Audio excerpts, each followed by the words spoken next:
Former Rep. Katie Hill questioned by The View about affair says bisexuality fueled headlines. And why not? In case you don't remember, Katie Hill is a representative from California. She was voted into office in 2018. In 2019, Rep. Katie Hill admits to inappropriate relationship with staffer after announcement of ethics probe. So I'm not going to read the whole article, but here are the key points. California Rep. Katie Hill confirmed she had an inappropriate relationship with a female campaign staffer while she was married.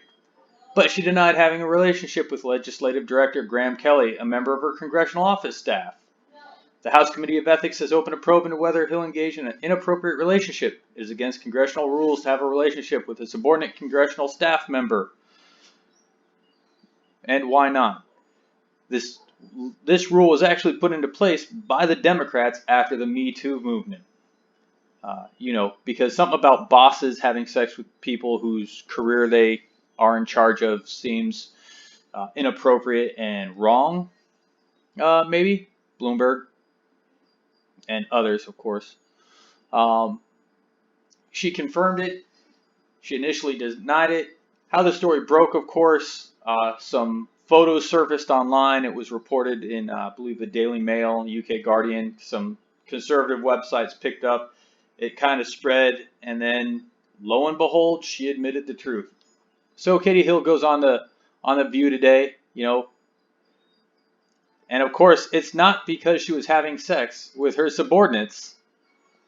It was because it was with another woman. I think there's this headline that it wouldn't exist otherwise. Honestly, all I cared about was she was having sex with her subordinates, which I'm honestly pretty sure most members of Congress have probably done at one point or another. But now they made it a rule that you can't do that. And of course, she's breaking it. But that's not even the most entertaining thing that made me make this video and talk about Katie Hill. It's this article. This is the one I care about. FBI arrests man linked to Katie Hill for allegedly hacking the opponent's campaign. This one is from Politico.com, came out today. Prosecutors said the FBI has not uncovered evidence that Hill had a role in the hacking. She just hired him. So let's read. The FBI arrested a man linked to former Rep. Katie Hill's campaign on Friday for allegedly hacking one of Hill's 2018 primary opponents. Criminal charges against Arthur Jan Dam. A great name. That's a great film name. Was staging a series of cyber attacks in the run-up to the primary that crippled the victim's website, including just before debate, depriving the campaign of resources ahead of a loss to Hill. And it reveals that Dam's wife worked for Hill's campaign. Hill went on to unseat then Rep. Steve Knight, but resigned her seat last year amid a House Ethics Committee investigation into alleged relationships with subordinates. While the FBI does not name the victim, former Democratic candidate Brian Caforio says in the interview, "To the best of my knowledge, I am the victim," named in the charging document, saying he had been cooperating with federal authorities. Prosecutors said the FBI had not uncovered evidence that Hill or her staffer had a role in the hacking. Hill said in a statement that she was surprised and disturbed to see the news of this criminal complaint and had no information or knowledge about any of the conduct alleged. These charges do not reflect in any way the thousands of honest, hardworking staff, volunteers, etc., etc. But Cafario said it was very disheartening to see this come from a close campaign associate of Katie Hill. So, realistically, is it entirely possible this guy just went off on his own? Sure, it is. Do Democrats have a problem with their IT staffers? Yes, they do. So in case you don't remember, BAMSIS, right? Democrats ran Russian bot false flag operation in Alabama. And of course the media buys it because the media is, by A, liberal or at least leftist, and B, easily fooled. They're not very good at investigating things. Most of them can't even use a search engine, apparently. Democratic operatives created thousands of Twitter accounts posing as Russian bots in order to boost Alabama Democratic Senator Doug Jones in the December 2017 special election by linking his Republican opponent, Roy Moore, to Russian influence campaigns. The operatives, who were funded by liberal billionaire Reid Hoffman, independently of Jones's campaign, created more than 1,000 Russian-language accounts that followed Moore's Twitter account overnight. Hoffman gave the operatives $100,000 for their project, which included creating fake conservative Facebook accounts to dissuade voters from supporting Moore. We orchestrated an elaborate false flag operation that planted the idea that the Moore campaign was amplified on social media by a Russian botnet. Media outlets, both in Alabama and nationally, fell for the ploy and amplified the false narratives in October 2017. Shocker. And of course, what came out yesterday? Russia's influencing our campaign. Is it Russia? Because it's been less than 24 hours and they're already walking that one back too. All right, but let's continue looking. Let's go back to 2016. The DNC denied the FBI's requests for access to the hacked servers.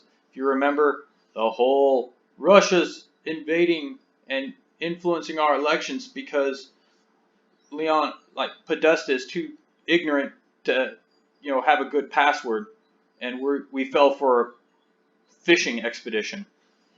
But when the FBI wanted to look, nope. This was reported by The Hill in January 2017. FBI requested direct access to the Democratic National Committee's hacked computer servers, but was denied, Director James Comey told lawmakers. The Bureau made multiple requests at different levels, but ultimately struck an agreement with the DNC that a highly respected private company would get access and share what it found with investigators. I won't even get into who that highly respected group was. The director was also testifying before the Senate Intelligence Committee in a rare open session on Russian interference. The DNC and the Bureau have been quibbling in news reports over whether the FBI asked to examine its servers directly.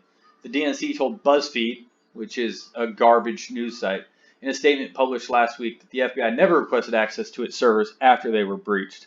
But a senior law enforcement official disputed that characterization the following day. The FBI repeatedly stressed to DNC officials the necessity of obtaining direct access to servers and data only to be rebuffed until well after the initial compromise had been mitigated. Of course. But does the problem stop there? No. Who was in charge of the DNC at the time? Let's go to this one. Debbie Wasserman Schultz resigns as DNC chair as email scandals rocks the Democrats. Clinton campaign blamed WikiLeaks for release on Russian hackers. All right, so what's most interesting about the whole email scandal to me is not that the emails were leaked. It's that the Democrats never said, oh no, those are fake emails. They were more upset that their corruption got exposed than the actual corruption. The whole rigging the election against Bernie Sanders, everything they said about skewing polls, messing, disrespecting the voters, everything. It's all true, but that's not the offensive part. The offensive part is people knew about it. So embarrassing. But Wasserman Schultz, she was just in charge, right? What does she have to do with computers? Well, I'll tell you. Let's go to this guy. Wasserman Schultz aide arrested trying to leave the country. Imran Awan, a House staffer at the center of a criminal investigation potentially affecting dozens of Democratic lawmakers, has been arrested on a bank fraud charge and is prevented from leaving the country while the charge is pending. A senior House Democrat aide confirmed Awan was still employed by Rep. Wasserman Schultz as of Tuesday morning. And you'll note this is 2017, July 2017. But David Dameron, a spokesman for Wasserman Schultz, later said that Awan was fired on Tuesday. Awan pleaded not guilty on Tuesday to one count of bank fraud during his arraignment. Awan was accused of attempting to defraud the Congressional Federal Credit Union by obtaining a $165,000 home equity loan for rental property, which is against the credit union's policy since it's not the owner's primary residence. Those funds were then included as part of a wire transfer to two individuals in Faisalabad, Pakistan. Awan was arrested Monday evening at Dulles International Airport in Virginia before boarding a flight. His wife had earlier left the country for Pakistan along with their children. Federal agents do not believe Albi had any intention of returning to the U.S., according to a court document. But there's more to this guy than we'll see. Federal probe into House technology worker Imran Awan yields intrigue, no evidence of espionage. In late September 2016, leaders of the House of Representatives met behind closed doors for briefings on a closely held investigation into a group of computer technicians working Capitol Hill. Investigators with the Inspector General's office had been quietly tracking the 5 IT workers' digital footprint for months. They were alarmed by what they saw. The employees appeared to be accessing congressional servers without authorization, an indication that they could be reading and or removing information. For some who listened to the findings, the fact that the employees were born in Pakistan set off alarms about national security, according to 2 participants. Others thought it would be more likely that the IT workers, naturalized citizens, were bending house rules on networks to access shared job duties, violations of House protocol, but not espionage. The matter was referred to the Capitol Police, who have been assisted by the FBI's Joint Terrorism. Since then, the story of the House IT workers, brother Imran Awan, Abdi Awan, and Jamal Awan, as well as Imran's wife, Hini Alvi, and friend Rao Abbas, have become a lightning rod charged with convergence of politics, cybersecurity, fears of foreign intrigue. Suffice to say, this is going to bring us to last month. Court papers on Democrat IT aide Imran Awan make new revelation. So people wanted to follow up with this guy because even though he was employed in July by a senior Democrat, he wasn't legally allowed to touch a computer on the network because of security issues. And even after most Democrats had let this guy go, Debbie Wasserman Schultz was still paying him more than any other IT person in Washington, D.C. But I don't have the article pulled up, so you'll just have to look it up yourself. The Department of Justice said this month that it could not release records on Democrat technology aide Imran Awan due to technical difficulties, but later admitted in court documents that it could not release records on him because there is a secret ongoing case related to the matter. And the date on this? December 13th, 2019, 3 months ago. Judicial Watch filed a Freedom of Information Act lawsuit November 7th, 2018 for 7,000 pages of Capitol Police records related to the cybersecurity investigation. In August 2nd, the DOJ agreed to begin producing records by November 5th. That deadline came and went with no records being produced. On a November 13th phone call, the DOJ said technical difficulties had resulted in a delay, Judicial Watch stated in a court filing. In new released court filing, the Department of Justice wrote, pursuant to an order issued by the Honorable Tanya S. Shukan, sorry if I butcher your name, who is presiding over a related sealed criminal matter, the government is prohibited from disclosing certain information pursuant to formal and informal information requests on this matter. The government advised Judge Shukan of the instant FOIA matter and sought clarification from the judge concerning the government's permissible response in light of her order in the sealed matter. Defendant received the clarification December 5, 2019, the date of this filing, that permitted defendant to say the following.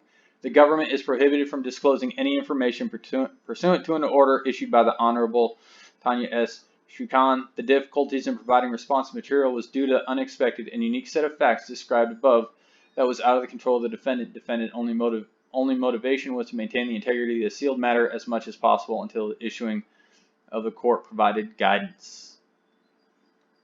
The DCNF noted that the DOJ had closed its investigation into Awan in 2018 after he pleaded guilty to bank fraud. After the DOJ closed the case, the president weighed in like he will want to do.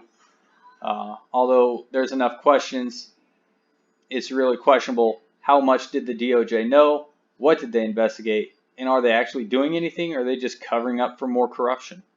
At this point, who knows? Let's look at this. And there's the original previous story. I should have gotten in order. DOJ refused to release records on Imran Awan, citing technical difficulties in a secret case. But, lest we all think everything is hunky-dory in Democrat land, just remember it's Friday, it's 2020, it's a presidential election. The Utah primaries are tomorrow. They're using brand new untested equipment. And if you remember how they refused to have the DHS review their Iowa caucus app, yeah, it should be interesting to see what happens in Utah. But it's Friday, so here's some happy reminders for your week. All right, remember you are your brother's keeper. Go out, have fun, do something nice for random strangers, and relax, take a deep breath. It's not that big of a deal.